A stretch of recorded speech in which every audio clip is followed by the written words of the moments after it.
On behalf of the General Assembly, I have the honor to welcome His Excellency Jair Messias Bolsonaro, President of the Federal Republic of Brazil, and to invite him to address the Assembly.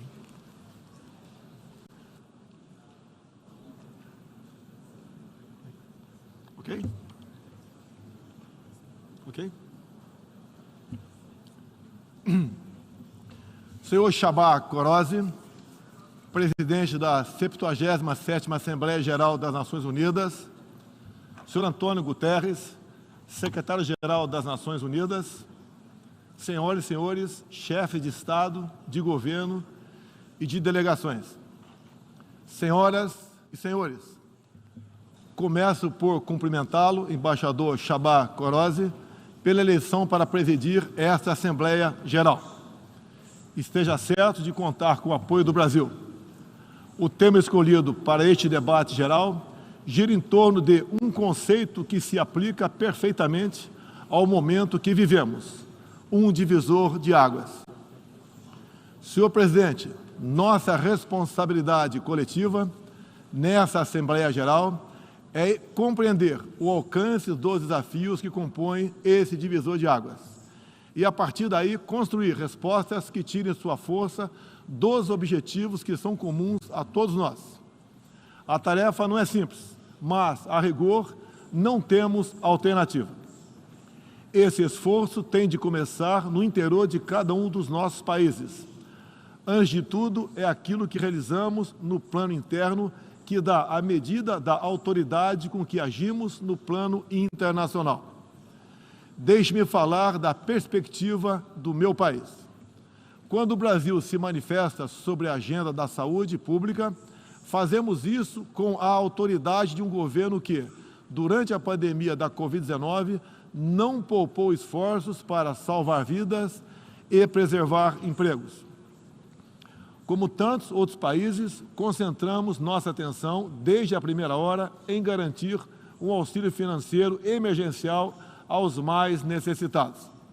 O nosso objetivo foi proteger a renda das famílias para que elas conseguissem enfrentar as dificuldades econômicas decorrentes da pandemia. Beneficiamos mais de 68 milhões de pessoas, o equivalente a 1/3 da nossa população. Em paralelo, lançamos um amplo programa de imunização, inclusive com produção doméstica de vacinas. Somos uma nação com 210 milhões de habitantes e já temos mais de 80% da população vacinada contra a Covid-19.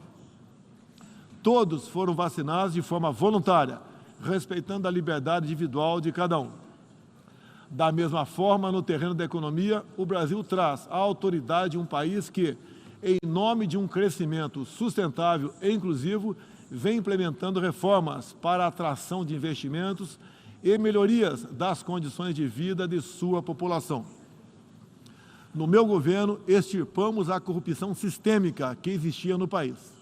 Somente entre o período de 2003 e 2015, onde a esquerda presidiu o Brasil, o endividamento da Petrobras, por má gestão, loteamento político e em desvios, chegou à casa dos 170 bilhões de dólares. O responsável por isso foi condenado em 3 instâncias, por unanimidade. Delatores devolveram $1 bilhão e pagamos para a Bolsa Americana outro $1 bilhão por perdas de seus acionistas. Esse é o Brasil do passado. Aprimoramos os serviços públicos com redução de custos e investimentos em ciência e tecnologia. Hoje, por exemplo, o Brasil é o 7º país mais digitalizado do mundo. São 135 milhões de pessoas que acessam 4.900 serviços do meu governo. O Brasil foi pioneiro na implantação do 5G na América Latina. Levamos adiante uma abrangente pauta de privatizações e concessões, com ênfase na infraestrutura. Concluímos o projeto de transposição do Rio São Francisco, levando água para o Nordeste brasileiro. Adotamos novos marcos regulatórios, como o do saneamento básico, o das ferrovias e o do gás natural. Além disso, melhoramos o ambiente de negócios, com a Lei da Liberdade Econômica e a lei de startups. Como resultado, criamos oportunidades para o jovem empreender e ter empregos de qualidade. Coroando todo esse esforço de modernização da economia brasileira, estamos avançando a passos largos para o ingresso do Brasil como membro pleno da Organização para a Cooperação e Desenvolvimento Econômico, a OCDE. Apesar da crise mundial, o Brasil chega ao final de 2022 com uma economia em plena recuperação. Temos emprego em alta e inflação em baixa. A economia voltou a crescer. A pobreza aumentou em todo o mundo sob o impacto da pandemia. No Brasil, ela já começou a cair de forma acentuada. Os números falam por si só. A estimativa é de que, no final de 2022, 4% das famílias brasileiras estejam vivendo abaixo da linha da pobreza extrema. Em 2019, eram 5,1%. Isso representa uma queda de mais de 20%. O Auxílio Brasil, programa de renda mínima criado no meu governo durante a pandemia, que atende 20 milhões de famílias, faz pagamentos de quase $4 por dia às mesmas. O desemprego caiu 5 pontos percentuais, chegando a 9%, taxa que não se via há 7 anos. Reduzimos a inflação com estimativa de 6% no corrente ano. Tenho a satisfação de anunciar que tivemos deflação inédita no Brasil nos meses de julho e agosto. Desde junho, o preço da gasolina caiu mais de 30%. Hoje, um litro no Brasil custa cerca de 90 centavos de dólares. O preço da energia elétrica também teve uma queda de mais de 15%. Quero ressaltar que o custo da energia não caiu por causa de tabelamento de preços ou qualquer outro tipo de intervenção federal. Foi resultado de uma política de racionalização de impostos formulada e implementada com apoio do Congresso Nacional.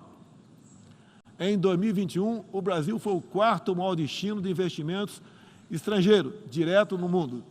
Nosso comércio exterior alcançou a marca histórica de 39% do PIB, mesmo diminuindo ou zerando impostos de milhares de produtos. No plano interno, também estamos batendo recordes em 3 áreas: arrecadação fiscal, lucro das empresas estatais e relação entre dívida pública e PIB. Aliás, em 2021, tivemos superávit no resultado consolidado de contas públicas. O PIB brasileiro aumentou 1,2% no segundo semestre. A projeção de crescimento para 2022 chega a 3%. Temos a tranquilidade de quem está no bom caminho, o caminho de uma prosperidade compartilhada entre os brasileiros e, mais além, compartilhada com nossos vizinhos e outros parceiros mundo afora. É isso que vemos, por exemplo, na produção de alimentos. Há 4 décadas, o Brasil importava alimentos. Hoje, somos um dos maiores exportadores mundiais. Isso só foi possível graças a pesados investimentos em ciência e inovação, com vistas à produtividade e à sustentabilidade. Faço aqui um tributo à pessoa de Alisson Paulinelli, candidato brasileiro ao Prêmio Nobel da Paz, por seu papel na expansão da fronteira agrícola brasileira com o uso de novas tecnologias. Este ano, o Brasil já começou a colheita da maior safra de grãos da nossa história. Estima-se pelo menos 270 milhões de toneladas. O Brasil também, em poucos anos, passará de importador a exportador de trigo. Para o período de 22-23, a previsão é que a produção total ultrapasse os 300 milhões de toneladas. Como afirmou a diretora-geral da Organização Mundial do Comércio, em recente visita que nos fez, se não fosse o agronegócio brasileiro, o planeta passaria fome, pois alimentamos mais de 1 bilhão de pessoas ao redor do mundo. O nosso agronegócio é orgulho nacional. Senhor presidente, quero lembrar que, também na área do desenvolvimento sustentável, o patrimônio de realizações do Brasil é fonte de credibilidade para a ação internacional do nosso país. Em matéria de meio ambiente e desenvolvimento sustentável, o Brasil é parte da solução e referência para o mundo. 2/3 de todo o território brasileiro permanecem com vegetação nativa, que se encontra exatamente como estava quando o Brasil foi descoberto em 1500. Na Amazônia brasileira, área equivalente à Europa Ocidental, mais de 80% da floresta continua intocada, ao contrário do que é divulgado pela grande mídia nacional e internacional. É fundamental que, ao cuidarmos do meio ambiente, não esqueçamos das pessoas. A região amazônica abriga mais de 20 milhões de habitantes, entre eles indígenas e ribeirinhos, cuja subsistência depende de algum aproveitamento econômico da floresta. Levamos internet a mais de 11 mil escolas rurais e a mais de 500 comunidades indígenas. O Brasil começou sua transição energética há quase meio século, em reação às crises do petróleo daquela época. Hoje temos uma indústria de biocombustíveis moderna e sustentável. Indústria que contribui para a matriz energética mais limpa entre os países do G20. Cerca de 84% da nossa matriz elétrica atualmente é renovável. E esse é o objetivo que muitos países desenvolvidos esperam alcançar somente depois de 2040 ou 2050. No ano passado, o Brasil foi escolhido pelas Nações Unidas como o país campeão da transição energética. Temos capacidade para ser um grande exportador mundial de energia limpa. Contamos com um excedente já em construção, que pode chegar a mais de 100 gigawatts, entre biomassa, eólica, terrestre e solar, além da oportunidade ainda não explorada de eólicas marítimas de 700 gigawatts, com um dos menores custos de produção do mundo. Essas fontes produzirão hidrogênio verde para exportação. Parte dessa energia 100% limpa abre a possibilidade de sermos fornecedores de produtos industriais altamente competitivos, especialmente no Nordeste brasileiro, com uma das menores pegadas de carbono do mundo. A agenda do desenvolvimento sustentável é afetada de várias maneiras pelas ameaças à paz e à segurança internacional. Erguemos as Nações Unidas em meio aos escombros da Segunda Guerra Mundial. O que nos motivava naquele momento era a determinação de evitar que se repetisse o ciclo de destruição que marcou a primeira metade do século XX. Até certo ponto, podemos dizer que fomos bem-sucedidos. Mas hoje, o conflito na Ucrânia serve de alerta. Uma reforma da ONU é essencial para encontrarmos a paz mundial. No caso específico do Conselho de Segurança, após 25 anos de debates, está claro que precisamos buscar soluções inovadoras. O Brasil fala desse assunto com base em uma experiência que remonta aos primórdios da ONU. É pela 11ª vez que ocupamos assento não permanente no Conselho. Temos buscado dar o melhor de nós para a solução pacífica e negociada dos conflitos internacionais, sempre guiados pela Carta da ONU e pelo direito internacional. O Brasil também tem um longo histórico de participação em missões de paz da ONU. De Suez a Angola, do Haiti ao Líbano, sempre estivemos ao lado da manutenção da paz. Também contribuímos para a paz ao abrirmos nossas fronteiras para aqueles que buscam uma chance de reconstruir suas vidas em nosso país. Desde 2018, mais de 6 milhões de irmãos venezuelanos foram obrigados a deixar seu país. Muitos deles vieram para o Brasil. Nossa resposta a esse desafio foi a Operação Acolhida, que se tornou referência internacional. Já são mais de 350 mil venezuelanos que encontraram em território brasileiro assistência emergencial, proteção, documentação e a possibilidade de um recomeço. Todos têm acesso ao mercado de trabalho, a serviços públicos e a benefícios sociais. Nos últimos meses, chegam por dia ao Brasil a pé cerca de 600 venezuelanos, a grande maioria dos quais mulheres e crianças, pesando em média 15 quilos a menos do que tinham antes, fugindo da violência e da fome. A política brasileira de acolhimento humanitário vai além da Venezuela.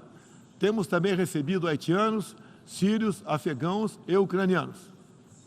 Senhor presidente, o conflito na Ucrânia já se estende por 7 meses e gera apreensão não apenas na Europa, mas em todo o mundo.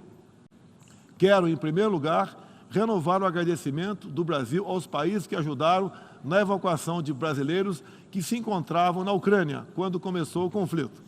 Refiro-me especialmente à Eslováquia, Hungria, Polônia, Romênia e República Tcheca. A operação foi exitosa. Não deixamos ninguém para trás, nem mesmo seus animais de estimação. Diante do conflito em si, o Brasil tem se pautado pelos princípios do direito internacional e da Carta da ONU. Princípios que estão consagrados também em nossa Constituição. Defendemos um cessar-fogo imediato, a proteção de civis e não combatentes, a preservação da infraestrutura crítica para assistência à população e a manutenção de todos os canais de diálogo entre as partes em conflito. Esses são os primeiros passos para alcançarmos uma solução que seja duradoura e sustentável. Temos trabalhado nessa direção. Nas Nações Unidas e em outros fóruns, temos tentado evitar o bloqueio dos canais de diálogo, causado pela polarização em torno do conflito. É nesse sentido que somos contra o isolamento diplomático e econômico. As consequências do conflito já se fazem sentir nos preços mundiais de alimentos, de combustíveis e de outros insumos. Esses impactos nos colocam a todos na contramão dos objetivos do desenvolvimento sustentável. Países que se apresentavam como líderes da economia de baixo carbono, agora passaram a usar fontes sujas de energia. Isso configura um grave retrocesso para o meio ambiente. Apoiamos todos os esforços para reduzir os impactos econômicos dessa crise, mas não acreditamos que o melhor caminho seja a adoção de sanções unilaterais e seletivas, contrárias ao direito internacional. Essas medidas têm prejudicado a retomada da economia e afetado os direitos humanos de populações vulneráveis, inclusive em países da própria Europa. A solução para o conflito da Ucrânia será alcançada somente pela negociação e pelo diálogo. Faço aqui um apelo às partes, bem como a toda a comunidade internacional. Não deixe escapar nenhuma oportunidade de pôr fim ao conflito e de garantir a paz. A estabilidade, a segurança e a prosperidade da humanidade correm sério risco se o conflito continuar. Senhor presidente, tenho sido um defensor incondicional da liberdade de expressão. Além disso, no meu governo, o Brasil tem trabalhado para trazer o direito à liberdade de religião para o centro da agenda internacional de direitos humanos. É essencial garantir que todos tenham o direito de professar e praticar livremente sua orientação religiosa, sem discriminação. Quero aqui anunciar que o Brasil abre suas portas para acolher os padres e freiras católicos que têm sofrido perseguição do regime ditatorial da Nicarágua. O Brasil repudia a perseguição religiosa em qualquer lugar do mundo. Outros valores fundamentais para a sociedade brasileira, com reflexo na pauta dos direitos humanos, são a defesa da família, do direito à vida desde a concepção, a legítima defesa e o repúdio à ideologia de gênero. Quero também destacar aqui a prioridade que temos atribuído à proteção das mulheres. Nosso esforço em sancionar mais de 70 normas legais sobre o tema desde o início do meu governo, em 2019, é prova cabal desse compromisso. Combatemos a violência contra as mulheres com todo rigor. Isso é parte da nossa prioridade mais ampla de garantir segurança pública a todos os brasileiros. Os resultados aparecem em nosso governo. A queda de 7,7% no número de feminicídios e diminuição do número geral de mortes por homicídio. Em 2017, eram 30 mortes por 100 mil habitantes. Agora são 19.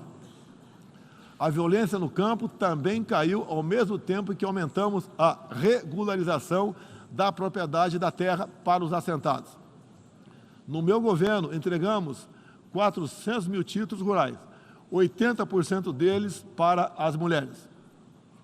Trabalhamos no Brasil para que tenhamos mulheres fortes e independentes, para que possam chegar aonde elas quiserem. A primeira-dama, Michele Bolsonaro, trouxe novo significado ao trabalho de voluntariado desde 2019, com especial atenção aos portadores de deficiências e doenças raras. Senhor presidente, senhor secretário-geral, senhoras e senhores, chefe de Estado e de governo, senhoras e senhores, neste 7 de setembro, o Brasil completou 200 anos de história como nação independente. Milhões de brasileiros foram às ruas, convocados pelo seu presidente, trajando as cores da nossa bandeira. Foi a maior demonstração cívica da história do nosso país. Um povo que acredita em Deus, pátria, família e liberdade. Muito obrigado a todos os senhores.